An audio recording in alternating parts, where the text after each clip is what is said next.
Hello mga keepers, meron tayo ditong dumating na package galing kay Yi Aqua PH. Tara, buksan natin. So guys, ito yung dumating from Yi Aquatic Feed Crush. Good to pang pang live bearers. So ito yung mga specification ng kanyang pellets, oh. Solid na solid. Meron itong sangkap na astaxanthin powder tsaka spirulina powder.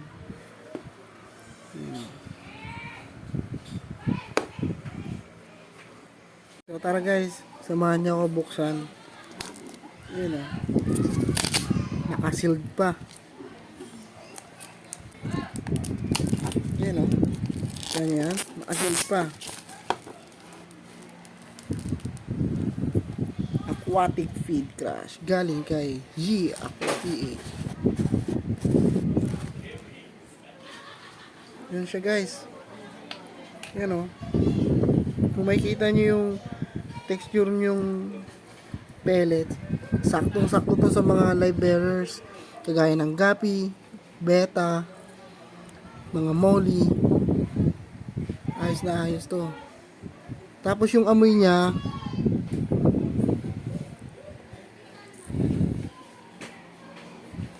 bango. You know,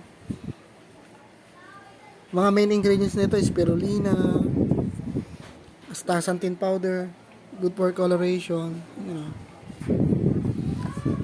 So guys, check out na kayo dyan sa yellow basket natin. Try nyo na to, subukan nyo na. Sulit na sulit to, good for the live bearers. Thank you guys sa support.